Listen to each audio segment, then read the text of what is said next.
On est sur notre message qui est l'appel. On va prendre le verset qu'on a pris depuis le début, qui est Romains 8, à partir du verset 28. Romains 8, verset 28 à 33. Nous savons du reste que toute chose concourt au bien de ceux qui aiment Dieu, de ceux qui sont appelés selon son dessein. Car ceux qu'il a connus d'avance, il les a prédestinés à être semblables à l'image de son Fils, afin que son Fils fût le premier-né entre plusieurs frères. Et ceux qu'il a prédestinés, il les a aussi appelés, et ceux qu'il a appelés, il les a aussi justifiés, et ceux qu'il a justifiés, il les a aussi glorifiés. Que dirons-nous donc à l'égard de ces choses? Si Dieu est pour nous, qui sera contre nous? Lui qui n'a point épargné son propre Fils, mais qui l'a livré pour nous tous, comment ne nous donnera-t-il pas aussi toutes choses avec lui? Qui accusera les élus de Dieu? C'est Dieu qui justifie. Amen, amen. Merci, vous pouvez vous asseoir. Alors, nous sommes sur notre message de l'appel. L'appel, c'est ce qui nous réunit aujourd'hui. L'appel, c'est la raison pour laquelle nous sommes là. Ce n'est pas un frère ni une sœur qui t'a demandé de venir à l'Assemblée, c'est l'Éternel qui t'a appelé. Pour commencer, il est bien de savoir qu'est-ce qu'un appel. Un appel, c'est l'action d'appeler quelque chose à venir, à soi, afin d'obtenir une réponse. C'est la définition du dictionnaire sur le mot appel. Le fait de faire venir à soi. Donc quand l'Éternel t'appelle, c'est pour que tu viennes à lui. C'est pourquoi lorsque tu viens, tu réponds à un appel qui est dans Matthieu 11, 28. « Venez à moi, vous tous qui êtes fatigués et chargés, je vous donnerai du repos. » C'est ça l'appel. L'Éternel te demande de venir à lui. Donc tu viens à l'assemblée, à l'église, parce que tu as un souci, parce que la vie est difficile, parce que tu traverses un moment difficile. Donc tu réponds à un appel. Tu réponds à « Venez à moi, vous tous qui êtes fatigués et chargés, je vous donnerai du repos. »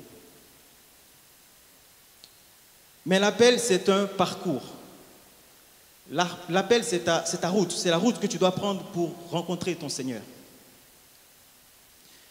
Alors, quand tu arrives à l'assemblée avec tes soucis, tes problèmes, tu dois chercher premièrement l'Éternel. C'est la première des choses à faire. Ce n'est pas t'apitoyer sur ton sort. Ce n'est pas demander à ce que tes problèmes soient résolus immédiatement. Tu dois d'abord connaître le Seigneur. Donc il y a un premier appel qu'on a tous, c'est l'appel général. Tout le monde, tous, chrétiens, musulmans, bouddhistes. Cette parole est pour tout le monde. Venez à moi, vous tous qui êtes fatigués et chargés, je vous donnerai du repos. Tout le monde connaît ce verset. Même ceux qui ne confessent pas la parole connaissent ce verset. C'est un verset qui est devenu populaire. Presque tout le monde le connaît.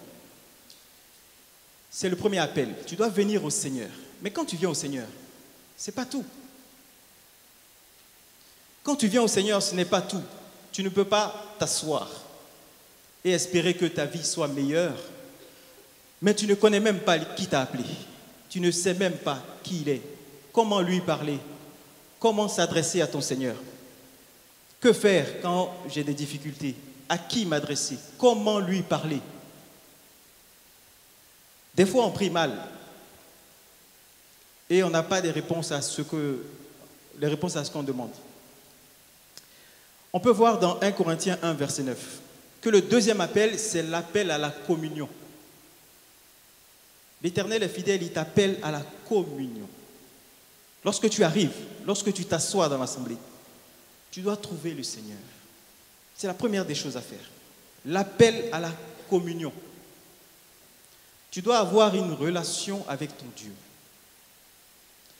Tu ne dois pas être attentiste, spectateur. Moi, je suis arrivé à l'assemblée, j'attends que ça se passe. J'attends que les choses se fassent. Pourquoi ça ne se fait pas? Ça ne se fait pas parce que tu n'as pas de lien avec le Seigneur. Tu as beau venir lundi, mardi, mercredi, dimanche, quand tu veux. Mais si tu n'établis pas une alliance avec ton Dieu, tu te demanderas toujours qu'est-ce qui se passe, les autres avancent, les autres font des choses, mais moi je ne sais pas quoi faire. Tu ne trouves pas ta place parce que tu n'as pas établi une alliance avec le Seigneur. Lorsque tu établis une alliance avec le Seigneur, tu sépares les eaux d'en haut et celles d'en bas. Parce que Jésus-Christ est venu couper le lien qu'il y avait sur ta vie. Tous autant que nous sommes, on porte un nom de famille. Est-ce que tu t'es déjà posé la question de savoir la signification du pourquoi tu t'appelles ainsi?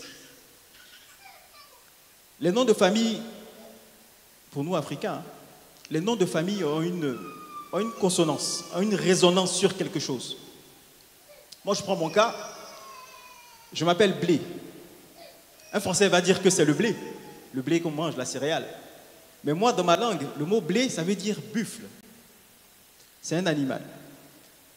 Je n'étais pas là lorsqu'ils ont décidé de prendre ce nom. Je ne sais pas ce qu'ils ont fait.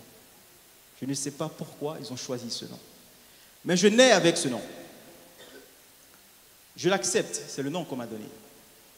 Ce que je te dis, ce n'est pas pour que tu haïsses les parents. Non, pas du tout. Tu dois aimer tes parents, ceux qui t'ont donné la vie. Si l'Éternel a permis que ton père soit ton père, que ta mère soit ta mère, c'est parce qu'il a voulu. Tu dois aimer ces personnes de tout ton cœur. Tu dois les aimer de tout ton cœur. Mais l'appel à la communion, c'est ce qui va faire que ce qui a été fait par tes ancêtres ne redescende pas sur toi. C'est ce qui va séparer les eaux d'en haut et celles d'en bas. C'est Jésus-Christ. Donc tu dois communier. Tu dois faire une alliance avec l'Éternel. Est-ce qu'on se comprend? Est-ce que ça amène? Tu dois faire une alliance avec l'Éternel. Je ne te demande pas d'haïr tes parents. Je ne te demande pas d'aller changer ton nom. Non, pas du tout. Garde ton nom. C'est ton nom, on te l'a donné. C'est pour toi. Tu fais partie de cette famille. Voilà, c'est le mot. Garde-le. Mais tu dois séparer les eaux d'en haut de celles d'en bas. C'est une alliance que tu dois faire avec l'Éternel. On peut le voir dans Deutéronome. On va aller voir. Deutéronome 4, verset 23. Deutéronome 4, verset 23. Alors, Deutéronome 4, verset 23, c'est « Veillez sur vous afin de ne point oublier, de ne point mettre en oubli, l'alliance que l'Éternel, votre Dieu, a traitée avec vous, et de ne point vous faire d'image taillée, de représentation quelconque, que l'Éternel, ton Dieu, t'ait défendu. Car l'Éternel, ton Dieu, est un feu dévorant, un Dieu jaloux. » Donc tu dois veiller à ton alliance. Tes grands-parents ont fait ce qu'ils ont fait. Peut-être ils n'ont rien fait, on n'était pas là. Mais on part du principe que tu connais aujourd'hui la parole. Donc toi, tu dois marquer d'une pierre blanche. Tu dois marquer du nom de Jésus-Christ ta vie. Afin que ce qui a été fait avant ne redescende pas sur toi. Afin que ça soit coupé. Afin qu'il n'y ait pas de lien entre les eaux d'en haut et celles d'en bas. Tu dois donner ta vie au Seigneur. Tu dois communier, l'appel à la communion. Tu ne dois pas t'asseoir et regarder. Ce n'est pas possible. Tu regardes comment ça se passe, qui fait quoi, pourquoi, et tu cherches une place. Mais l'Éternel t'a déjà donné ta place. Il t'a appelé à écouter sa parole. Et tu es venu. C'est déjà bien, c'est un grand pas. C'est un très bon pas. Tu es venu. Maintenant, tu dois communier. Lorsqu'on n'est pas là, nous, lorsqu'on va se séparer, est-ce que tu vas garder cette flamme? Est-ce que tu vas garder cette parole? Est-ce que tu vas vivre selon la parole? Parce que c'est bien beau lorsqu'on se voit. Nous, tu peux nous tromper. On peut tous se tromper autant que nous sommes. On peut faire genre. Mais lorsqu'on est dehors, lorsqu'on vit notre vie, lorsqu'on est au travail, où on va qu'à nos occupations, est-ce qu'on confesse le nom du Seigneur? C'est ça la communion. Prier sans cesse.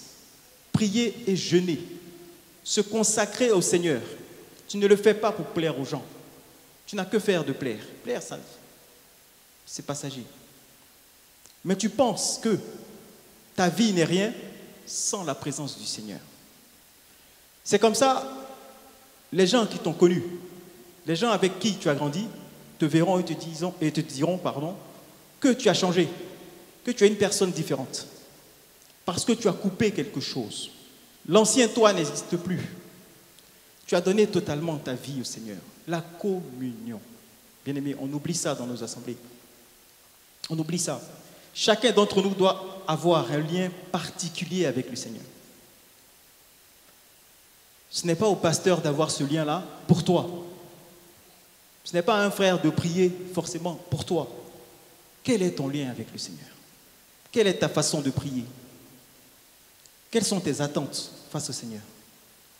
Est-ce que tu poses bien les bases de ta vie chrétienne? Venir le dimanche, ça ne suffit pas. Venir mercredi, ça ne suffit pas. Ce que tu as dans ton cœur, c'est ce que l'Éternel recherche. Il veut communier avec toi, il t'appelle. Et quand tu viens, tu crées un lien avec lui. Un lien avec l'Éternel. Appel général, appel à la communion. Ensuite, on verra l'appel à servir la communauté et l'appel à la mission. C'est ce qu'on a vu le vendredi dernier. Mais aujourd'hui, je veux qu'on voit un exemple dans la parole. C'est important de donner des exemples concrets dans la parole. Donc, on va prendre Juge 6. On va prendre Juge 6. C'est juste après Josué. Donc, souvenez-vous, le peuple est sorti d'Israël, est sorti d'Égypte, a traversé le désert. Le peuple a fait 40 ans dans le désert. Ensuite, à la porte de Canaan, Moïse, physique, n'est pas rentré. C'est Josué qui a pris la suite. Josué a remporté bataille sur bataille. Et les enfants de Dieu se sont installés à Canaan. Et souvenez-vous aussi quelle était la recommandation de l'Éternel. L'Éternel a ordonné que tous les peuples païens qui étaient à Canaan meurent, qu'ils soient tous tués. Mais les enfants de Dieu ont dit, ce serait bien qu'on les prenne pour faire des esclaves. Donc ils n'ont pas tué tout ce qu'ils ont trouvé. Ils n'ont pas tué tous les hommes qu'ils ont trouvés à Canaan. Ils en ont pris pour faire des esclaves. C'est ce qui marque l'histoire de Juge. Il faut qu'on connaisse cette histoire. Il y a 6 principaux juges. Le premier, c'est Othniel, de la tribu de Juda. Le deuxième principal, c'est Éhud.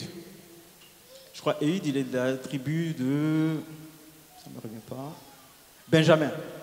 Éhud, c'est la tribu de Benjamin. Ensuite, il y a Déborah, qui est dans la tribu de Éphraïm, Joseph. Ensuite, Gédéon, de Manassé. Et après, tu as Jephthé, qui est de Gad, et Samson de Dan. Voilà. Donc, 6 principaux juges. Aujourd'hui, on va s'intéresser à Gédéon, dans Juge 6. On va lire. Aujourd'hui, j'ai beaucoup de versets à partager avec toi, mais c'est la même histoire. Et tu verras les différents appels qu'il y a dans cette histoire. Pour te mettre dans le contexte, les enfants de Dieu ont pris des esclaves. Ils ont pris des esclaves, donc des païens. Et ils ont juré à l'Éternel qu'ils ne vont jamais se corrompre. Mais finalement, ces esclaves qu'ils ont pris ont fini par leur donner d'autres dieux. C'est là où Baal arrive. Donc les enfants de Dieu n'ont pas respecté la recommandation de l'Éternel. C'est comme ça quand tu viens à l'assemblée. On te demande de quitter tout ce que tu faisais avant. Mais lorsque tu dis, je vais garder ce petit truc, c'est ce petit truc qui va te faire revenir en arrière. C'est pourquoi tu dois être totalement différent. Quand tu franchis cette porte et que tu as communié avec le Seigneur, si avant tu faisais quelque chose du monde, tu dois abandonner totalement. Tu dois tuer cette chose. C'est ce que l'Éternel te demande aujourd'hui. Abandonne totalement ce que tu faisais avant. Totalement. Parce que si tu gardes quelque chose, ce petit truc que tu gardes, tu dis non, c'est pas grave, ça sera mon esclave. Ce petit truc va te corrompre. C'est comme ça, tu ne dois pas t'accommoder de gens qui vont troubler ta foi. Tu dois être différent, différente. Il est important que ceux qui t'ont connu avant te disent tu as changé. Pas pour te faire plaisir, mais parce qu'ils doivent voir le changement en toi. quelque chose doit bouger en toi. Une personne différente, totalement différente de ceux qu'ils ont connus dans ton enfance. Totalement différente. Tu ne peux pas garder des esclaves. Tu dois tuer l'Égyptien qui est en toi parce que tu es sorti d'Égypte. Tu ne peux pas servir deux maîtres. Tu ne peux pas venir ici le dimanche et lundi, tu es une autre personne. Ça ne marchera pas. Donc si on va dans Juge 6, si vous regardez dans Juge, il y a beaucoup de violence, il y a beaucoup de batailles, il y a beaucoup de morts. Juge, c'est cyclique. Première des choses dans Juge, le peuple a péché. L'Éternel frappe le peuple retombe en oppression. Après, le peuple se répand. Après, l'Éternel envoie un héros. Et ensuite, il y a la paix. Et le peuple se remet à pécher encore. Et si vous regardez dans Juge, il y a les 40 ans sont bien marqués dans Juge. Les 40 ans, c'est important. Bien aimé, 40 ans dans la Bible, c'est l'équivalent d'une génération. Une génération, c'est 40 ans. Si vous regardez dans Juge, que ce soit du côté de Déborah, de Jephthé, de Gédéon, il y a une paix de 40 ans. Il y a une paix de 40 ans. 40 ans, une génération. Une génération. Retenez ça bien. 40 ans, c'est l'équivalent d'une génération dans la Bible. Pourquoi c'est important de retenir ces 40 ans? Si vous voyez dans le monde, il y a la crise de la quarantaine. On connaît. Même moi, je n'ai pas encore 40 ans. Je ne connais pas personnellement, mais on a entendu parler de la crise de la quarantaine. L'ennemi s'appuie aussi sur la Bible. Il faut savoir qu'à 40 ans, dans la Bible, tu dois refaire une alliance avec l'Éternel. Tu dois approuver que ce que tes pères ont fait, tu continues de le faire. C'est pourquoi dans le monde, il y a la crise de la quarantaine. Et dans le monde, l'ennemi est très malin. La crise de la quarantaine qu'il y a dans le monde, c'est pour te dire que tu as fait la moitié de ta vie. C'est comme ça on l'a défini. Les gens se disent, je suis à la moitié de ma vie, qu'est-ce que j'ai fait? Donc finalement, tu finis par faire une crise de la quarantaine. Alors que moi, je sais que dans la parole, il est marqué que tu dois vivre 120 ans. Dans Genèse 6, l'homme doit vivre 120 ans. Maximum, c'est le maximum. Mais c'est noté 120 ans. Mais lorsque tu fais une crise de la quarantaine, en te disant que tu as la moitié de ta vie, 40 plus 40, ça fait 80. Donc je considère que tu as signé un papier pour dire au diable que les 40 dernières années de ta vie, tu n'en veux pas. Un enfant de Dieu ne peut pas faire une crise de la quarantaine. Est-ce que c'est amen pour quelqu'un? Un enfant de Dieu, s'il fait une crise de la quarantaine, il conçoit qu'il va mourir à 80 ans. Parce que la crise de la quarantaine, c'est la crise du milieu de la vie. Je considère que je suis au milieu de ma vie, je n'ai pas réussi telle ou telle chose, donc je fais une dépression. Tu viens de perdre 40 ans dans ta vie, alors que tu dois vivre 120. C'est marqué dans la Bible. On peut le voir dans Genèse 6, verset 3. C'est mieux de l'afficher. Comme ça, tu sais que tu dois vivre 120 ans et non pas 80. Tu ne peux pas faire une crise de la quarantaine. Genèse 3, verset 6. Genèse 6, verset 3, pardon. Genèse 6, verset 3. Alors l'Éternel dit, mon esprit ne restera pas toujours dans l'homme. Pas toujours dans l'homme. Car l'homme n'est que chair et ses jours seront de 120 ans. C'est marqué noir sur blanc. Donc, enfant de Dieu, ne te laisse pas abattre. Ne te laisse pas décourager. Ne te laisse pas influencer. Et quand tu as 40 ans, tu dis, les autres avancent. Moi, quelle est ma vie? Qu'est-ce que je vais faire? Tu es au tiers de ta vie, tu n'es pas à la moitié. Il t'en reste encore 80 derrière. Alors, pourquoi tu te presses? Pourquoi tu as peur? Pourquoi tu ne fais pas confiance à l'Éternel? Si tu fais une crise de la quarantaine, c'est que tu n'as pas confiance à Jésus-Christ. Est-ce qu'on est d'accord?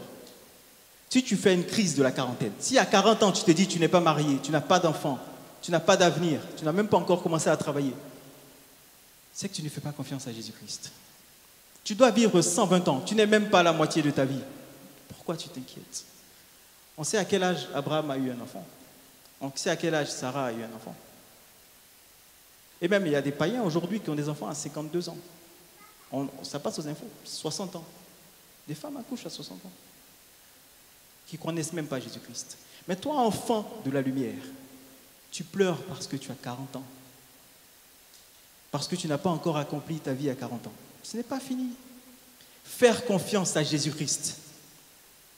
On va voir le cheminement de celui qu'on appelle Jérubbaal, lui qui a cassé l'autel de Baal. C'est Gédéon, dans Juge 6.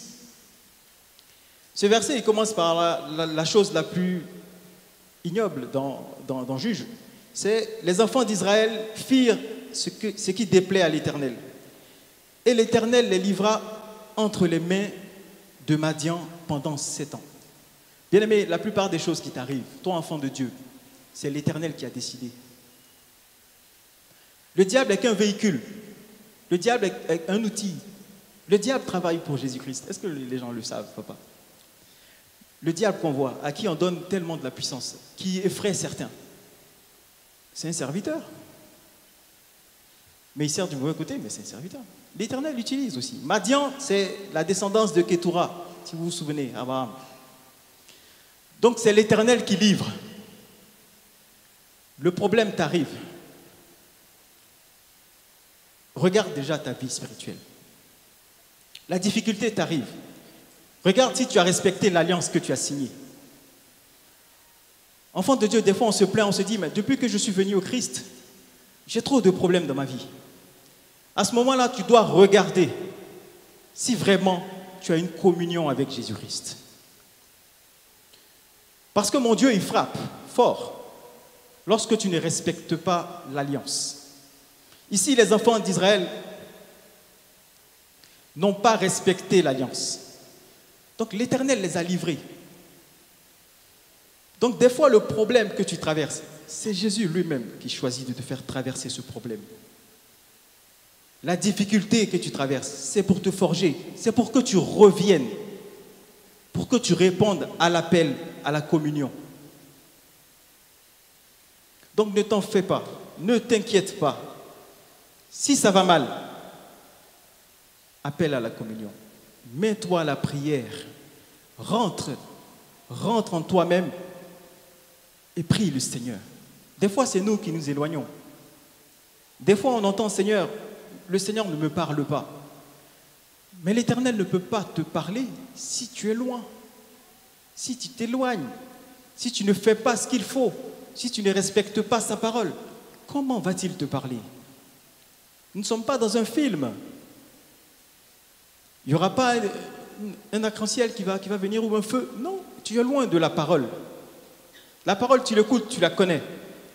Mais tu fais des choses éloignées à la parole et tu veux que l'Éternel te parle. Ça ne marche pas comme ça. Tu dois forcément communier avec le Seigneur. Les enfants d'Israël ont commencé à adorer d'autres dieux, à sacrifier même des enfants. Tu peux le lire dans Juge. C'est un livre violent. Il y a des sacrifices humains. Il y a des morts incroyables. Il y a des guerres tribales. Il y a de la désobéissance dans Juge. C'est très violent comme livre. Mais c'est ce qui s'est passé. Au temps des juges, il n'y avait pas de roi. Donc chacun faisait en fonction de sa conscience. C'était un peu l'anarchie. Donc certains ont fait des autels à d'autres dieux. C'est ce qui a irrité le Seigneur. Et l'Éternel les a livrés. On va lire le verset 2. La main de Madian fut puissante contre Israël. Pour échapper à Madian, les enfants d'Israël se retiraient dans les ravins des montagnes, dans les cavernes et sur les rochers fortifiés. Quand Israël avait semé, Madian montait avec Amalek et les fils de l'Orient, et il marchait contre lui. Il campait en face de lui, détruisait les productions du pays jusqu'à vers Gaza, et ne laissait en rien ni vivre, ni brebis, ni bœufs, ni ânes. Bien-aimés, les enfants de Dieu ont péché. Ils ont péché. Le peuple d'Israël a péché. L'Éternel a livré le peuple. Tu souffres des fois Tu te dis, Dieu, où es-tu? Mais il t'a livré parce que tu ne respectes pas la parole. Ça, il faut l'entendre, il faut l'accepter, il faut le comprendre. L'Éternel est fidèle à sa parole. Si toi, tu sors de cette parole, il va te livrer. C'est le Dieu miséricordieux, mais c'est un Père aussi. Il ne veut pas que tu sortes. Une fois que tu as respecté l'appel, venez à moi, vous tous qui êtes fatigués et chargés, je vous donnerai du repos. Une fois que tu es rentré, tu ne peux plus sortir. Quand tu sors, tu quittes l'alliance. Une fois que tu respectes l'appel à la communion, 1 Corinthiens 1, verset 9, tu ne peux plus sortir de là. Rien ne doit te détourner de l'amour de ton Seigneur. Une fois que toi, tu te détournes, tu ne l'entends plus. Et une fois qu'il n'est plus là, Amalek et Madian vont venir. Ils vont venir dévorer tout ce que tu as. Tu ne verras pas tes économies. Tu ne verras pas où part ton argent. Tu peux perdre ton travail. Tu peux perdre même ta vie dans ce moment-là. Tu peux perdre beaucoup de choses dans ce moment-là. Parce que toi, tu t'es éloigné. Ce n'est pas Jésus qui est parti. C'est toi qui as décidé de t'éloigner. Parce que la parole, tu la connais. Tu sais ce qu'il ne faut pas faire. Mais des fois, tu dis, tout le monde le fait, donc je le fais. Des fois, tu dis, c'est 2024, hein, on est à la page. Alors qu'on ne doit pas vivre selon le siècle présent. Donc, bien aimé, l'Éternel a permis que Madian et Amalek, deux forces du mal, attaquent le peuple d'Israël. C'est l'Éternel qui a permis ça. Est-ce que vous voyez la violence du truc? Ils n'avaient ni vivre, ni brebis. Ils ne vivaient comme des SDF, loin de la face du Seigneur. Et ensuite, qu'est-ce qui s'est passé? C'est la suite qui est intéressante. Je lis à partir du verset 5. Alors, car ils montaient avec leurs troupeaux et leurs tentes, ils arrivaient comme une multitude de sauterelles, ils étaient innombrables. On parle de Madian et d'Amalek. Ils étaient innombrables, eux et leurs chameaux, et ils venaient dans le pays pour le ravager. Israël fut très malheureux à cause de Madian. Et les enfants d'Israël crièrent à l'Éternel. On va s'arrêter là un peu. Bien-aimé, quand ça va mal dans ta vie, est-ce que tu cherches toi-même la solution ou bien tu cries à l'Éternel? Est-ce que tu cherches toi-même la solution ou tu cries à l'Éternel? Bien-aimé, il faut crier à l'Éternel. Crier à l'Éternel, ce n'est pas se plaindre de son problème. Ce n'est pas de dire, Seigneur, jusqu'à quand? Jusqu'à quand? Jusqu'à quand? Je suis fatigué. Si tu ne fais pas, je quitte. Bien-aimé, on ne donne pas d'ultimatum à Jésus-Christ, ce n'est pas possible. L'Éternel est trop grand. Des fois, on pense que c'est un ami, c'est un frère, c'est un petit. Ta prière ne doit pas être un ultimatum au Seigneur. Tu ne peux pas prier et dire, Seigneur, si tu ne fais pas, j'arrête. Il y a 99% de chances que tu arrêtes. Parce que ta prière ne monte même pas. Parce que tu mets l'Éternel, ton Dieu, ton Créateur, à un niveau très bas. Dire au Seigneur que s'il n'agit pas dans ta vie, toi tu arrêtes. Sachant que c'est toi qui t'es éloigné, tu t'éloignes encore plus. Alors nous devons savoir prier, savoir comment prier, savoir crier à l'Éternel. C'est dire au Seigneur que je veux renouveler mon alliance, Seigneur. J'ai dû faire quelque chose de mal, de pas bien, quelque chose qui m'a éloigné de ta face, raison pour laquelle je traverse toutes ces difficultés. Je veux revenir à toi, Seigneur. Œuvre de repentance. Des fois, on ne se répand pas. On dit au Seigneur, on veut. Parce qu'on a dit, venez à moi, vous tous qui êtes fatigués et chargés, je vous donnerai du repos. On se dit qu'on aura tout ce dont on a besoin. Tu dois faire œuvre de repentance. Tu dois abandonner le péché. Tu dois abandonner tes habitudes, ce que tu faisais avant.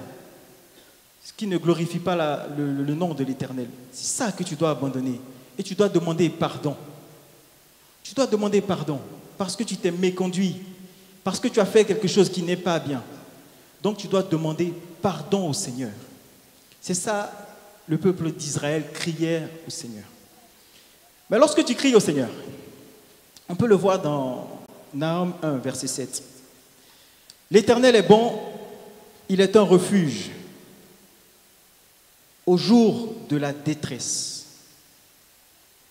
L'Éternel est bon, il est un refuge au jour de la détresse. Il connaît ceux qui se confient en lui. Bien-aimé, si tu te confies au Seigneur et que tu crois vraiment et que tu confesses le nom du Seigneur, il va agir dans ta vie. Parce que tu pries selon la parole, tu ne pries pas selon ton désir. Ne vous faites pas d'image taillée. Des fois, ton désir, ce qui t'a ramené à l'église, devient ton image taillée. Des fois, tu as tellement besoin, tu veux tellement des choses, tu veux tellement avoir ce que ton cœur désire, que ton désir devient plus grand que l'Éternel. Et là, notre Dieu est un Dieu jaloux. Il y aura bataille entre toi, ton désir et l'Éternel. Tu dois donc mettre ton désir de côté et te confier au Seigneur. Confier ta vie au Seigneur. Confier tes entreprises au Seigneur. Te mettre en accord avec la parole. Et c'est à ce moment-là que l'Éternel va se révéler à toi. Et ça, c'est l'appel à la communion. On oublie ça dans les assemblées. Tu veux servir l'Éternel. Tu es assis, assise sur ta chaise. Tu demandes qu'est-ce que je dois faire dans l'assemblée. Qu'est-ce que je fais ici? Quelle est mon utilité? À quoi est-ce que je peux être utile à l'assemblée? Mais est-ce que d'abord tu communies avec le Seigneur? Est-ce que tu as un lien avec Jésus-Christ? Est-ce que tu as un lien avec l'Éternel? Donc voilà, bien-aimé, aujourd'hui tu dois savoir crier au Seigneur. Crier au Seigneur, ce n'est pas demander. L'Éternel connaît tes besoins mieux que toi-même. Des fois, on pense qu'on a besoin de certaines choses. Mais quand l'Éternel te bénit, tu te rends compte que ce dont tu avais besoin, c'est trop petit face à ce que l'Éternel va te donner. L'Éternel connaît mieux tes besoins que toi-même, bien avant que tu les formules. Bien avant que tu les formules, il sait déjà ce dont tu as besoin. Donc ne passe pas ton temps à lui demander. Passe ton temps à adorer le Seigneur. Passe ton temps à lui dire combien il est grand. Passe ton temps à le remercier parce qu'il t'a délivré. Parce que tu ne savais pas ce qui était sur ta vie. Tu ne savais pas. Mais vu que lui, il est là, vu que tu as cette alliance, ce qui était sur ta vie est parti. Aujourd'hui, tu n'es plus sous le règne du célibat, sous le règne même de la stérilité. Les autels ont été brisés. Il y a des choses qui ont été faites par nos grands-parents, arrière, des choses incroyables. Mais grâce à Jésus-Christ, ces choses-là ne redescendent pas sur toi. Donc il y a des choses que tu évites parce que tu es dans le Seigneur. Faire confiance à Jésus-Christ. Crier au Seigneur parce que c'est un refuge au jour de la détresse. Tu ne dois pas compter sur les hommes. Les hommes ne pourront pas te sauver. Tu peux aller voir le PDG du PDG avec l'argent qu'il a. Il ne pourra pas te sauver. Il ne pourra pas te sauver. Il pourra t'aider pour un temps parce qu'il a de l'argent, mais ça ne te sauvera pas. Il n'y a que Jésus-Christ qui sauve. Donc les enfants d'Israël crièrent à l'Éternel. On va continuer au verset 7. Lorsque les enfants d'Israël crièrent à l'Éternel au sujet de Madian, l'Éternel envoya un prophète aux enfants d'Israël et leur dit: ainsi parle l'Éternel, le Dieu d'Israël, je vous ai fait monter d'Égypte et je vous ai fait sortir de la maison de la servitude. Je vous ai délivré de la main des Égyptiens et de la main de tous ceux qui vous ont opprimés, qui vous opprimaient. Je les ai chassés devant vous et je vous ai donné leur pays. Je vous ai dit, je suis l'Éternel votre Dieu, vous ne craignez point les dieux des Amoréens dans le pays desquels vous habitez. Mais vous n'avez point écouté ma voix. La recommandation de Jésus-Christ, c'était de tuer tous les Amoréens, de n'en laisser aucun. Le peuple d'Israël, on a pris d'autres pour faire des esclaves. Et ces esclaves, avec leur Dieu, ont fini par corrompre le peuple d'Israël. Voilà comment Israël, qui est sorti d'Égypte, se voit en train d'adorer Baal. C'est ce qui entraîne l'histoire que nous regardons aujourd'hui, que nous écoutons aujourd'hui. Alors, au verset 11, c'est là où l'histoire, où le le Sauveur va rentrer en scène. Verset 11. Puis vint l'ange de l'Éternel et il s'assit sous le térébinthe d'Ophra, qui appartenait à Joas, de la famille d'Abiézer. Gédéon, son fils, battait du froment au pressoir pour le mettre à l'abri de Madian. L'ange de l'Éternel lui apparut et lui dit, « L'Éternel est avec toi, vaillant héros. » On va mettre une pause ici. On va remettre dans le contexte. Bien-aimé, Gédéon, il est de la tribu de Manassé. Il fait partie de la famille la plus pauvre de Manassé. Il est le dernier des fils, c'est-à-dire la famille la plus pauvre, et il est le plus petit. Mais si vous regardez l'histoire, il était en train de travailler, Gédéon. Il était en train de battre du froment. Il était en train de battre du froment au pressoir pour le mettre à l'abri de Madian. Il était en train de travailler pour la communauté. C'est ce qu'on nous demande. Tous autant que nous sommes, nous devons travailler pour la communauté. Tu ne viens pas à l'église pour t'asseoir. Tu ne viens pas pour regarder, tu n'es pas spectateur. Tu dois travailler, tu dois faire quelque chose. Gédéon était en train de travailler, battre du froment. C'est une céréale. Il était en train de le faire afin que sa tribu puisse manger, servir à la communauté. L'appel à servir la communauté. Appel général, appel à la communion, appel à servir la communauté. Très souvent, tu te demandes quel est ton appel. Mais regarde, il y a déjà 3 appels. Il y en a déjà 3. Tu dois servir la communauté. Tous autant que nous sommes, tu dois faire quelque chose pour le Seigneur. Tu dois servir la communauté, tu dois servir ta famille biologique parce que tu connais Jésus-Christ. Ton église locale, tu dois la servir. Tu dois t'inquiéter du frère, de la sœur. Tu dois t'inquiéter de ton frère, de ta sœur. Comment ça va? Si tu vois de la tristesse sur un visage, tu dois te rapprocher, discuter avec cette personne. Si un frère a fauté ou une sœur a fauté, ne va pas l'accuser, va l'aider, va compatir, va comprendre, va discuter, va aider, travailler pour la communauté. En ce moment-là, lorsque tu travailles pour la communauté, souviens-toi, tu es venu parce que tu avais un besoin, parce qu'il te manquait quelque chose. Mais tu es en train de travailler pour la communauté. L'Éternel va te détourner de ce dont ton cœur désire. Ton désir va baisser et l'Éternel va prendre la place. Tu vas t'inquiéter du frère. C'est comme ça, je me souviens quand je suis arrivé, mon frère Benjamin, quand j'arrivais à chaque fois, il venait me parler. Vous connaissez quand tu es dans le monde, lorsqu'on lutte nos métros dehors, quelqu'un qui vient te parler, tu trouves ça bizarre déjà. Moi je suis arrivé, il me parle souvent. Je dis, mais pourquoi il me parle toujours? Pourquoi? J'avais pas envie, je venais d'arriver. Oui, à bon frère. Je te dis ça aujourd'hui.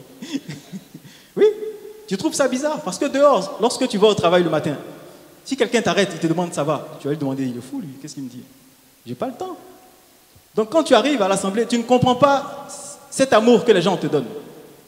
Tu ne comprends pas qu'un frère que tu ne connais pas, que tu ne considères pas encore comme un frère, c'est un inconnu, qui vient te parler, qui te demande comment ça va ta semaine, tu trouves ça bizarre. Mais c'est l'appel à servir à la communauté, c'est ça. C'est ça l'appel à servir la communauté. Te rapprocher de quelqu'un, aider quelqu'un, sans attendre quelque chose en retour. Et avec le temps, tu ressens que cette approche, elle n'est pas intéressée. Elle n'est pas intéressée. Il ne venait pas me voir parce qu'il avait besoin de quelque chose, non. Mais il avait cet appel à servir la communauté. Donc il venait me voir. On discutait.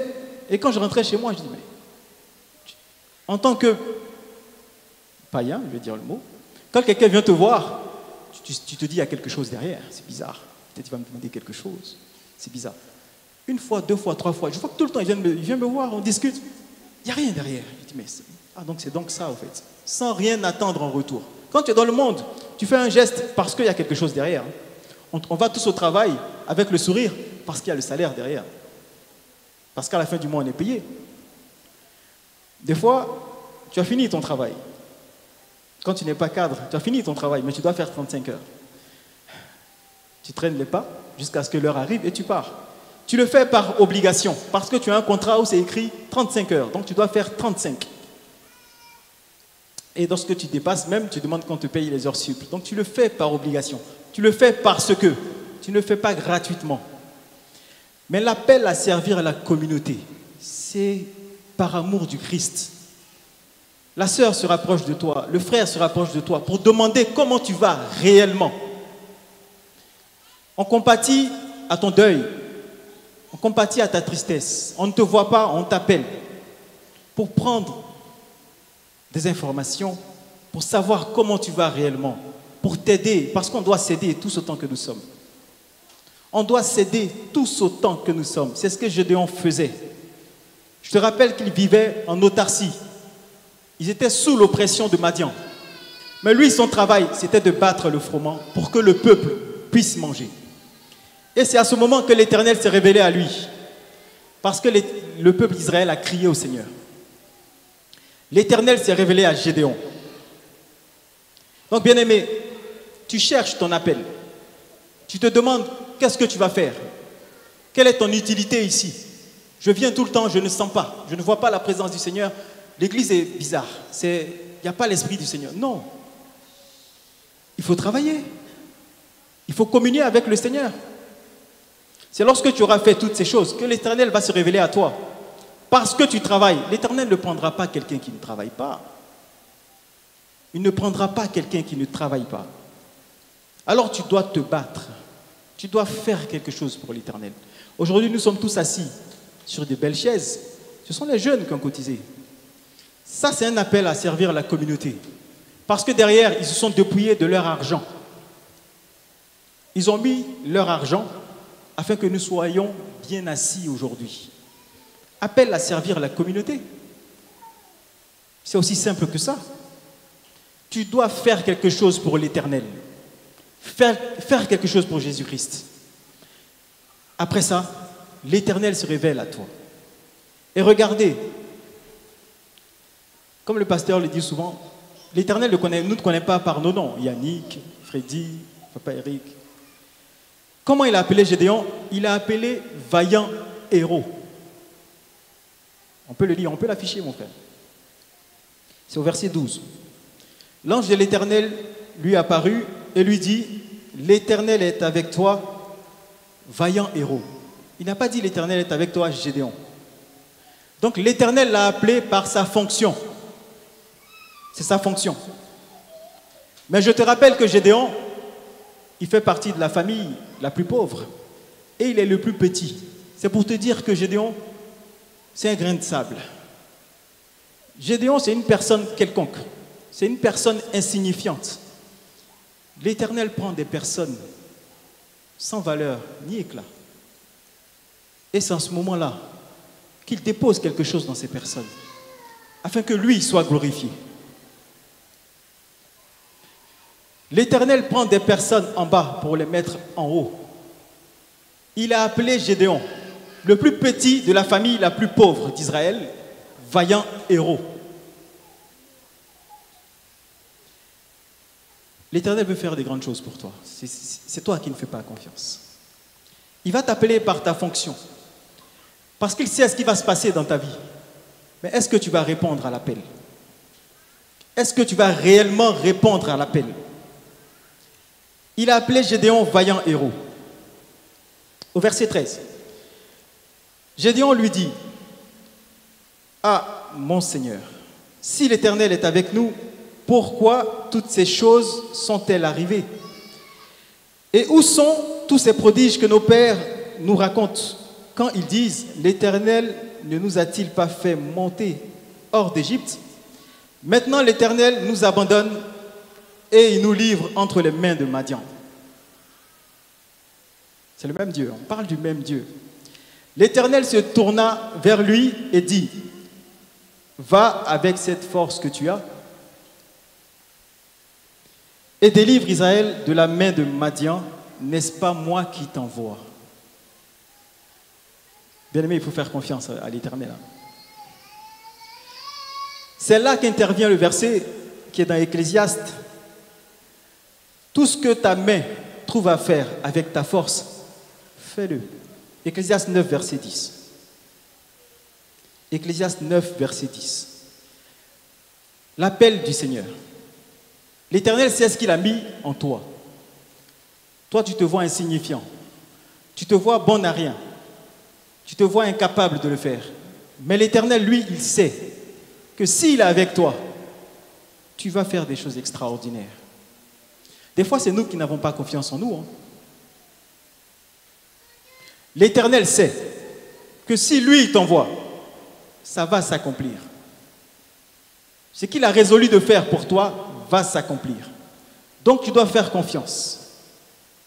Il te dit, n'est-ce pas moi qui t'envoie? Va, tu vas battre Madian. Madian, c'est des hordes de chameaux, d'hommes, des milliers et des milliers. On demande à quelqu'un qui fait partie de la famille la plus pauvre, qui est le plus petit de la famille, d'aller battre Madian. Faire confiance. Va avec la force que tu as. L'Éternel a mis en toi une force. Si tu crois en sa parole, tu as cette force. Donc tu ne dois plus regarder, tu ne dois plus être attentiste, tu ne dois plus attendre que 2 ou 3 fassent la chose. Tu dois le faire parce que tu as cette force. Parce qu'il te dit, va avec la force que tu as. Tu l'as déjà. Tu l'as déjà, cette force. N'attends pas à ce que le pasteur te donne cette force. Tu l'as déjà. Le pasteur peut te révéler que tu l'as, peut te révéler ton appel. Mais tu l'as déjà parce que l'Éternel a mis en toi cette force. Donc tu dois partir avec la force que tu as et vaincre tes ennemis. Tu ne peux pas suivre 2 maîtres, bien-aimé. C'est ça notre histoire. La personne que tu étais avant doit changer. Les choses que tu faisais avant doivent s'arrêter. Lorsque tu viens au Christ, c'est une violence, hein. Des fois, on veut venir au Christ en attrapant encore ce qu'on faisait avant, en continuant légèrement ce qu'on faisait avant. Tu ne peux pas continuer ce que tu faisais avant. Il faut qu'il y ait une rupture. C'est ça la séparation qu'on voit dans Genèse. La séparation des eaux d'en haut et celle d'en bas. Il n'y a plus de lien. Parce que l'Éternel a coupé ces liens. Donc arrête de faire le yo-yo, le ping-pong. Des fois, tu es en haut, des fois, tu redescends. Tu dois rester là-haut. Tu dois continuer là-haut. C'est ta place là-haut. Tu dois quitter la terre, comme on a vu avec la pêche miraculeuse. Tu dois t'éloigner de la chair. Tu dois vivre différemment. Tu dois totalement vivre différemment. Une personne différente. Je dis toujours, c'est important que les gens qui t'ont connu avant disent que tu as changé. C'est très important. C'est un bon indicateur. Il faut dire amen. Ceux avec qui tu partais en boîte de nuit, tu faisais tes choses. Il faut qu'ils disent que lui, on ne l'appelle plus parce qu'il ne viendra pas. Ou s'il vient, il va venir entre 16h et 20h parce que dimanche, il a culte. Tu ne peux pas rester jusqu'à 2h du matin. Pourquoi faire? C'est fini. Tu as coupé les liens. Tu as coupé. C'est fini. Tu ne peux plus regarder derrière. Tu ne peux plus vivre avec l'ancienne vie. Donc maintenant, tu dois être une personne renouvelée. Une personne qui marche avec assurance. Une personne qui n'attend pas, qui ne cherche pas quel est mon appel. À cette question, c'est est-ce que tu fais ce qu'il faut pour que Dieu t'appelle? Est-ce que tu fais réellement ce qu'il faut? Parce que lui, il est fidèle. Lui, il ne changera pas, il ne bougera pas. Mais au lieu d'attendre ton appel, mets-toi à travailler pour le Seigneur. Communie avec Jésus-Christ. Sers ton assemblée. Combien sommes-nous à venir, à partir, sans prendre même des nouvelles d'un frère ou d'une sœur? Des fois, comme je le dis, tu peux regarder une personne et tu vois la tristesse sur son visage. Mets-toi à prier pour cette personne. Des fois, ça se voit sur le visage, que quelqu'un n'est pas bien. Mets-toi à prier pour cette personne. Tu n'es même pas obligé d'aller voir directement la personne. Mets-toi à prier sérieusement pour cette personne. Parce que c'est un frère, parce que c'est une sœur. C'est un enfant de Jésus-Christ. Appelle à servir la communauté, faire quelque chose pour l'Éternel. Et si vous voyez Gédéon, Gédéon était dans une cave. Lorsqu'il battait le froment, c'est une cave. L'Éternel l'a localisé dans la cave plutôt. Alors toi qui viens, des fois tu vas nettoyer les toilettes, je regarde ma soeur. Des fois tu vas nettoyer les toilettes, tu n'es pas forcément sur place où tu écoutes des parties. L'Éternel peut te localiser là-bas parce que tu es en train de servir. Toi qui arranges les voitures dehors lorsqu'on arrive et que tu n'es pas forcément à l'intérieur, l'Éternel peut te localiser là-bas parce que tu sers la communauté, parce que ce que tu fais est utile à ceux qui sont dedans. C'est utile. Si quelqu'un se lève qui veut aller aux toilettes, quand c'est propre, c'est une bénédiction pour toi, ma soeur. Parce que tu es passé avant cette personne, tu as nettoyé. Des fois, on pense que il n'y a que le service visible. Il n'y a que des choses visibles à faire à l'Assemblée. Non. Comme je disais, une chaise qui est mal placée, tu la places. Si là, d'habitude, on met 4 chaises, il y en a 3, tu places la 4e. Si c'est un peu sale, tu balaies. Si une ampoule manque, tu la changes. Vous voyez la beauté aujourd'hui de notre salle en bleu et blanc, doré. C'est bien beau. Mais il y a un homme qui s'est sacrifié pour ça. Dans certaines assemblées, cet homme, on va le pousser à ce qu'il prêche. On va le pousser à ce qu'il soit visible. Mais non, il a servi la communauté. Est-ce qu'on a cotisé 1 euro pour cet homme? Non, il a fait avec sa propre force. Il a abandonné ses contrats. Il a pris de son temps. C'est un indépendant, il travaille pour lui-même. Il a pris sur son temps. Il a déplacé des rendez-vous. Il s'est dégagé du temps. Pourquoi on est à une salle de cette couleur, avec des beaux spots, avec tout ce qui va avec? Cet homme-là, il a servi la communauté. Si nous sommes là aujourd'hui, c'est aussi grâce à lui. Cet homme aura sa bénédiction, c'est ça son appel. Il est appelé à servir la communauté et il l'a fait selon la parole. Il a fait pour que toi et moi, on puisse s'asseoir dignement aujourd'hui. Pensez-vous que Dieu va oublier cet homme pour le sacrifice qu'il a fait? Moi, je ne pense pas. Alors, on va continuer. Au verset 15. Alors, Gédéon lui dit, je reprends ce verset, ensuite je continue. « Ah Seigneur, mon Seigneur, à quoi délivrai-je Israël? Voici ma famille est la plus pauvre en Manassé, et je suis le plus petit dans la maison de mon père. » L'Éternel lui dit, « Mais je serai avec toi, tu battras Madian comme un seul homme. » Gédéon lui dit, « Si j'ai trouvé grâce à tes yeux, donne-moi un signe pour montrer que c'est toi qui me parles.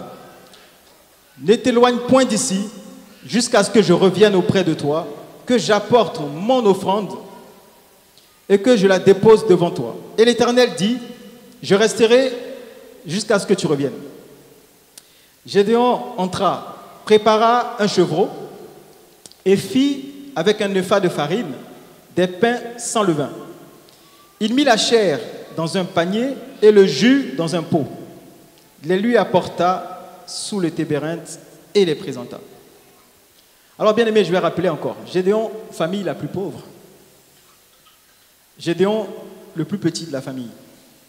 Mais lorsqu'il a rencontré le Seigneur, il a fait une offrande. Nous sommes dans un moment où le peuple n'a rien à manger parce qu'ils sont affamés par Madian. Gédéon a trouvé un chevreau pour l'Éternel. Voilà pourquoi on te dit, tu dois faire une offrande au Seigneur, une offrande de bon cœur, parce que tu rencontres ton Dieu. Est-ce que vous voyez l'importance de l'offrande? Gédéon est en train de renouveler une alliance lorsqu'il fait cette offrande, lorsqu'il apporte le meilleur de ce qu'il a. Ils sont dans la disette, ils sont dans la famine, mais Gédéon trouve le moyen de trouver un chevreau pour donner au Seigneur. Bien-aimé, l'offrande qu'on fait, c'est un appel à servir la communauté. Tu dois te dépouiller de ce que tu as afin d'aider un frère, afin d'aider ton église locale. C'est un appel à servir la communauté. Des fois, tu peux te dire, mais on demande trop d'argent. Mais tu ne te rends même pas compte que l'argent que tu as, c'est Dieu qui t'a donné. L'argent que tu as, c'est Dieu qui t'a donné. Donc quand tu viens voir ton Dieu, fais une offrande. C'est ça, renouveler une alliance. Fais une offrande au Seigneur. Gédéon a pris ce qu'il avait de meilleur. Je suppose que dans ce temps de disette, c'est ce qu'il avait mis de côté au cas où. Il est allé chercher un chevreau. À son époque, un chevreau, c'était quelque chose, c'est pas tout le monde qui l'a. Il est allé chercher pour sacrifier au Seigneur. Il a apporté ce qu'il avait de meilleur. Des fois, tu touches 2, 3, 4, 5 000, tu donnes 50 euros au Seigneur. Et puis tu dis, Seigneur, comme maintenant il n'y a plus la dîme de 1 dixième, tu donnes ce que tu veux. Maintenant, tu donnes ce que tu veux. Tu peux donner 1 euro, hein. Tu peux donner 5, tu peux donner ce que tu veux. Ça n'a pas de corrélation avec ce que tu gagnes. Tu donnes ce que tu veux. Mais donne vraiment, dans un engagement de bonne conscience, au Seigneur. Parce que tu fais une offrande volontaire. C'est volontaire. Une offrande volontaire au Seigneur. En disant, j'ai rencontré mon Seigneur. Parce que c'est mon Seigneur, j'offre. C'est ce que Gédéon vient de faire. C'est ce que Gédéon vient de faire. Il a offert le meilleur de ce qu'il a. Il n'a pas offert le surplus qu'il a. Le meilleur de ce qu'il a. Parce qu'il a rencontré le Seigneur. Alors toi, quand tu rencontres le Seigneur, ne commence pas à dire, ah ouais, c'est non, ce que je gagne, je vais gagner. Non, tu dois aider. Parce que ce que tu vas donner, ce n'est pas pour le pasteur. Non, non. C'est pour aider un frère ou une sœur qui est dans la difficulté. Des fois, il y a des deuils dans l'église. On doit entraider. L'église doit participer au deuil. On doit soutenir un frère ou une sœur dans la difficulté. Des fois, il y en a qui viennent, qui n'ont pas le transport retour. On doit les aider aussi. Il faut penser à tout ça. Il faut penser à tout ça. Bien-aimé, il ne faut pas penser qu'à soi-même. À un moment, ton désir doit être mis de côté. Ce que tu veux, ça doit être mis de côté. Ton désir, ce pourquoi tu es venu dans l'assemblée, ça doit être mis de côté. Il faut t'abandonner un peu. Il faut qu'on s'abandonne tous autant que nous sommes. Tu dois prier pour le frère, prier pour la sœur. Abandonner ton désir, faire confiance à Jésus-Christ. Tu dois offrir, faire une offrande à ton Dieu. C'est ce que Gédéon a fait. Et lorsqu'il l'a fait, l'Éternel a agréé son offrande. Bien-aimé, est-ce que l'Éternel agrée ton offrande? Parce que ton offrande doit être bâtie sur la parole. Je vais te choquer, mais donner l'argent ne suffit pas. Donner l'argent, ça ne suffit pas. Tu dois donner l'argent et respecter la parole. Sinon, donner l'argent. Bill Gates, il donne sa dîme. Hein. Il donne à des églises. Il donne à des églises. Il y a des gens du monde qui ont beaucoup d'argent qui se disent, au cas où, je donne un peu ici, on ne sait jamais. Mais ces gens-là, penses-tu que l'Éternel agrée leur offrande? Pourtant, ils donnent des chèques que si on se demande, nous, entre nous, de cotiser pendant 10 ans, on n'aura pas le montant du chèque qu'ils donnent en un mois. Mais l'Éternel n'agrée pas son offrande. Mais toi, tes pauvres 5 euros, que tu donnes sur ta paye de 20 euros, l'Éternel agrée ça. Parce que tu as donné le meilleur de toi. Est-ce que vous voyez la différence dans les offrandes? Ce n'est pas forcément le montant que tu vas donner. Mais c'est le sacrifice que tu fais en donnant.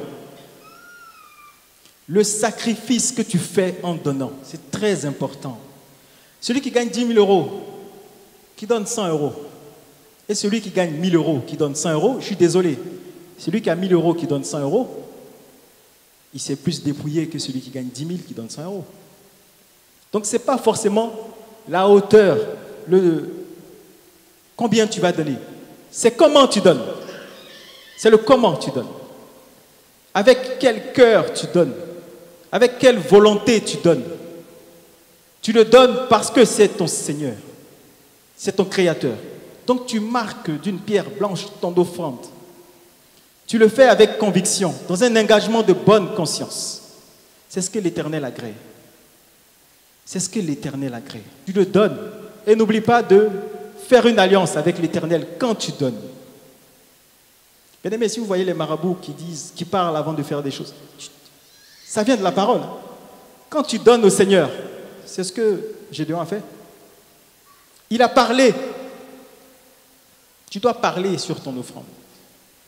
Parce que l'offrande, quand tu la donnes. L'Éternel est là, on est d'accord. Qu'est-ce qu'il a dit dans le verset? Je vais relire. Verset 18. Gédéon a demandé à ce que l'Éternel ne s'éloigne point d'ici jusqu'à ce qu'il revienne. Et l'Éternel a dit, je resterai jusqu'à ce que tu reviennes. Lorsque tu fais une offrande au Seigneur, l'Éternel est là. Parle sur ton offrande. Ne le fais pas parce que tout le monde va se lever et le faire. Mais toi, tu dois parler sur ton offrande. Seigneur, je sais que tu es là. J'offre de bon cœur. J'offre sans attendre en retour. Mais je sais que tu es mon Père. Tu ne me laisseras pas comme ça. L'Éternel ne te laissera pas comme ça. Et quand tu offres, l'Éternel agrée ton offrande. Et c'est à ce moment-là que tu verras la main de l'Éternel dans ta vie. Donc, bien-aimé, tu dois travailler. Je reprends encore. 1, appel général. On est tous là sous l'appel général. L'Éternel veut te voir. Si tu es venu, ne pense pas que c'est parce que quelqu'un t'a invité. Hein. Des fois, on pense qu'on vient parce que quelqu'un nous a invités. Non. L'Éternel est passé par quelqu'un, c'est tout. C'est l'Éternel qui veut te voir. Parce que ce verset, venez à moi, vous tous qui êtes fatigués et chargés, je vous donnerai du repos, ça te concerne. Viens au Seigneur, il t'a appelé. Ce n'est pas un frère ou une sœur qui t'a appelé, non. C'est l'Éternel lui-même qui t'a appelé. Maintenant, il te demande de communier avec lui. C'est ça la difficulté. C'est là où beaucoup d'enfants de Dieu, dans leur marche avec l'Éternel, c'est là où il y a des problèmes. Parce que certains disent qu'ils n'ont pas l'Éternel avec eux, ils n'ont pas l'oreille de Jésus-Christ, mais c'est parce qu'ils ne communient pas. Tu as beau venir nous impressionner avec une prière extraordinaire, mais si après cette prière, tu rentres dans ta vie normale, tu fais ce que tu veux en dehors, je suis désolé, mais tu ne communies pas avec le Seigneur. La communion, c'est intérieur. Est-ce que quand nous, on n'est pas là, quand tu rentres chez toi, lorsque tu es chez toi, est-ce que vraiment tu communies avec le Seigneur? Est-ce qu'avant de poser un acte, tu demandes l'aval de Jésus-Christ? Avant de faire quelque chose, est-ce que tu dis au Seigneur, Seigneur, est-ce que je dois faire ou pas? Est-ce que je dois poser cet acte, oui ou non? C'est ça, communier, c'est parler, c'est discuter. Est-ce que tu as un lien avec l'Éternel? As-tu ce lien-là? Parce que quand tu vas crier, lorsqu'il y aura la difficulté, mais si il ne répond pas, c'est parce qu'il n'y a pas de lien. Pour que l'Éternel te réponde, tu dois communier. Communion, service, c'est obligatoire, bien-aimé. Je suis désolé, mais c'est obligatoire. Si tu te poses la question, quel est mon appel? Ton appel, c'est communier et servir. Faire quelque chose.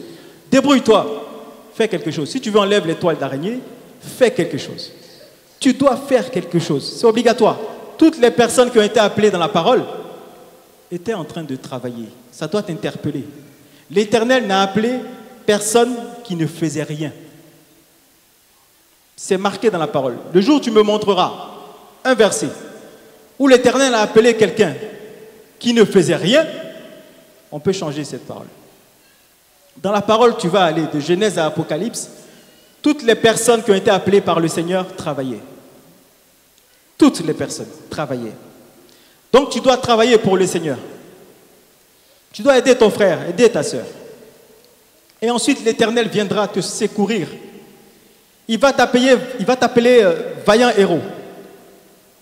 Il va t'appeler par ta fonction, pas par ton nom. Il ne va pas dire Yannick. Il ne connaît même pas Yannick. C'est nous avons donné Yannick. Il va t'appeler par ta fonction. Parce que lui, ce qu'il a décidé pour toi, toi humain, tu n'es pas capable. Comme je disais vendredi, je me rappelle lorsqu'on nous a réunis tous et que l'homme de Dieu nous a demandé qu'est-ce qu'on veut faire dans l'assemblée. Moi j'ai dit la caméra, au fond, au chaud. C'est ce que je voulais, tranquillement. Pas de problème, 2-3 boutons, tout allait bien. Et puis voilà, je suis là aujourd'hui. C'est l'Éternel qui fait ces choses. Mais aussi, on doit veiller sur notre parole. Parce que d'autres personnes vont venir. Il faut qu'il y ait de l'ordre. Toute personne qui va rentrer, nouvelle, qui va commencer par servir, il faut qu'on regarde d'abord s'il y a une communion avec le Seigneur. Il faut que cette personne ait une alliance avec le Seigneur avant de toucher aux choses de l'Éternel. Tu ne peux pas te lever, arriver et servir directement. Non. Communion avec l'Éternel. Tu dois communier d'abord, servir la communauté, et ensuite l'Éternel va t'appeler. Et ensuite l'Éternel va t'appeler. Tu dois faire confiance à ce processus. Alors ne dis plus, quelle est ma place? Tous autant que nous sommes, nous avons une place définie par l'Éternel dans cette assemblée. Tous autant que nous sommes. On pourrait être plus nombreux que l'espace qu'il y a ici. L'Éternel aura un rôle pour chacun. Mais avant que l'Éternel te donne ce rôle, crée une alliance. Crée une alliance. Coupe les liens qu'il y avait, les liens ancestraux, les lois familiales. Bien aimé, il y a des choses dans ce monde. Il y a des familles où personne n'a d'enfants. Personne ne se marie. Personne ne fait des grandes choses. Sur des générations et des générations. Comment on peut voir une famille d'au moins 15, 20 personnes et il n'y a personne pour aider la famille? Il n'y a personne qui s'en sort. Ce n'est pas normal. C'est pas normal. C'est pas normal. On pense que c'est la vie qui est comme ça, mais ce n'est pas normal. L'Éternel t'a appelé à réussir. Il t'a donné toutes les capacités qu'il y a pour réussir. Mais tant que toi, tu n'as pas fait cette alliance, excuse-moi, mais ce qu'ils ont fait dans l'ancien temps, ça retombera sur toi. Ça retombera sur toi parce que tu n'as pas séparé les eaux d'en haut de celles d'en bas. Donc Gédéon a appelé, il a été appelé par l'Éternel. Je vais paraphraser maintenant parce que je n'ai plus assez de temps. Gédéon a été appelé par l'Éternel. Il a sacrifié. L'Éternel a agréé son sacrifice. Mais la suite est très importante.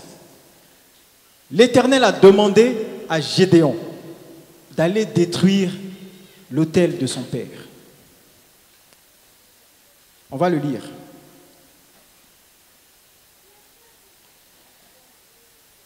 On va le lire. Alors, à partir du verset 20.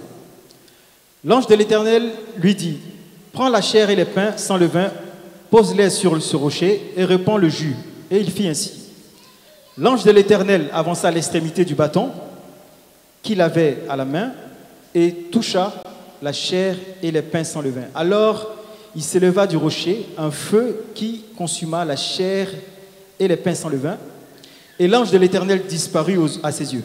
Gédéon, voyant que c'était l'ange de l'Éternel, dit, « Malheur à moi, Seigneur éternel, car j'ai vu l'ange de l'Éternel face à face. » Et l'Éternel lui dit, « Sois en paix, ne crains point, tu ne mourras pas. Pardon. » Gédéon bâtit là un autel à l'Éternel et lui donna pour nom l'Éternel paix.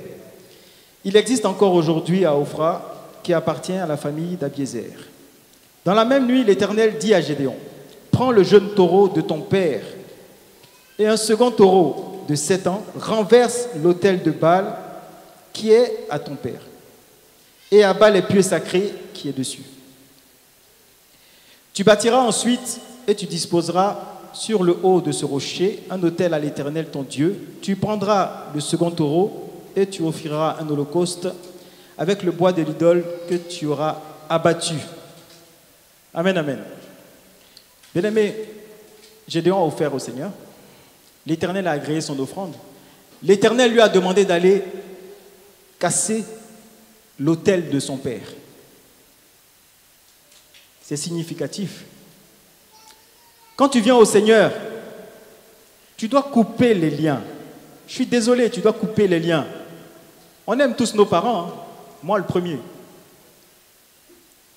Je ne te dis pas d'abandonner tes parents, jamais de la vie. Tu dois rester fidèle au Seigneur et à tes parents. Parce que si tu es venu sur cette terre, c'est grâce à ses parents. Mais c'est Dieu qui a permis que ça passe par eux.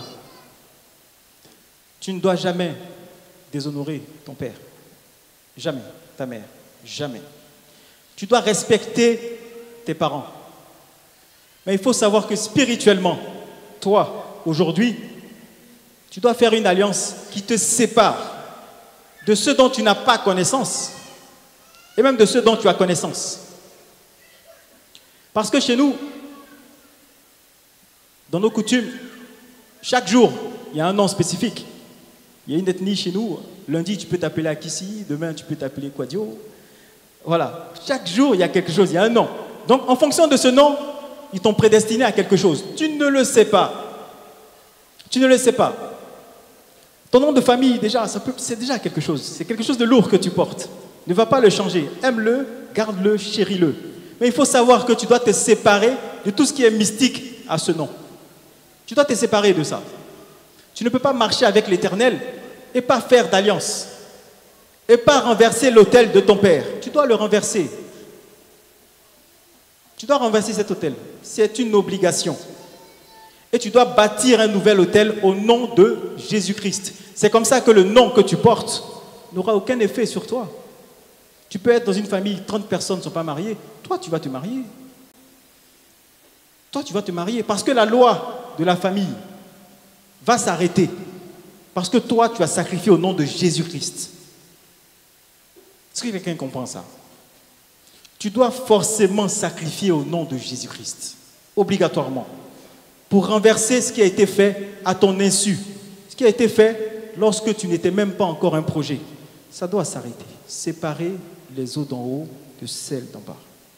Une obligation au nom de Jésus-Christ. Sinon, tu n'avanceras pas dans la vie. Tu seras toujours sous la loi. Tu seras toujours sous la loi. Sous la loi familiale, sous la loi régionale, la loi de ton pays. Il faut que tu annules ces genres de choses. Tu dois sortir de ça. Sacrifier pour l'Éternel, renverser l'autel de son père.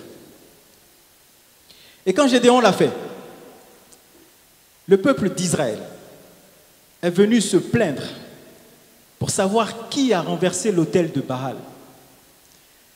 Mais bien aimé, est-ce que tu crois que c'est le père de Gédéon, lui-même, qui a défendu son enfant?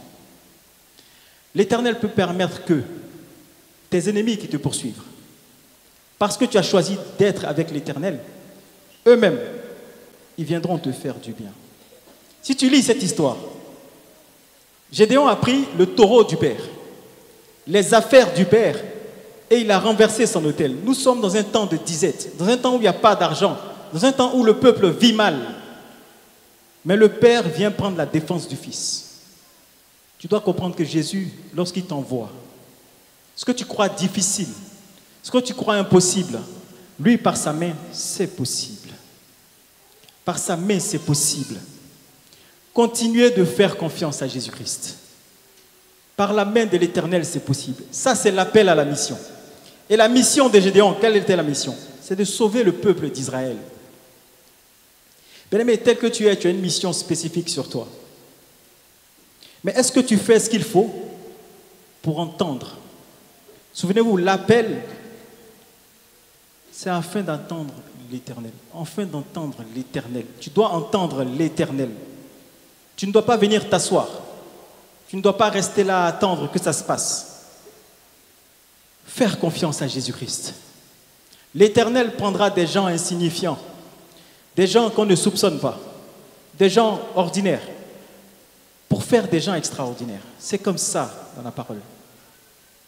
C'est comme ça dans la parole. Donc Gédéon, par la force de l'Éternel, a pu libérer le peuple. Et crois-moi qu'il n'a pas combattu avec des armes. Il a pris la trompette de l'Éternel. L'Éternel agit tantôt d'une manière, tantôt d'une autre. Mais tu dois prêter l'oreille pour l'entendre. Aujourd'hui, je suis venu te parler de l'appel. Ne t'assois pas pour demander quel est mon appel. Les questions étaient fusantes sur ce point. Quel est mon appel? Comment je fais pour entendre la voix de l'Éternel? Mais l'Éternel n'a pas bougé. Il n'a pas bougé. Il te demande de venir, appel général. Il te demande de communier avec lui, l'appel à la communion. Il te demande l'appel à servir la communauté. Est-ce que tu fais ces trois choses? Et ensuite viendra l'appel à la mission, si c'est ton rôle. Parce que tous, nous ne sommes pas appelés à aller à faire la mission. Tous n'iront pas à la mission. Certains s'arrêteront à l'appel à servir la communauté. Mais servir la communauté, c'est l'histoire de tout le monde. Alors pose-toi la question, si je viens à l'assemblée et que j'ai zéro rôle, crée ton rôle. Ce que ta main trouve à faire avec ta force, fais-le. Fais-le. Avec Jésus-Christ, on ne peut pas s'asseoir. On ne peut pas être attentif. On ne peut pas être spectateur. Tu ne dois pas regarder. Ce n'est pas l'histoire de 2 ou 3 personnes. C'est ton histoire aussi. Tu te bats pour ta vie. Tu te bats pour ton salut. Ne te laisse pas influencer. Ne regarde pas aux hommes. Ne regarde pas à tes anciens amis qui vont dire que tu as changé. C'est un bon indicateur. Changer, c'est bien.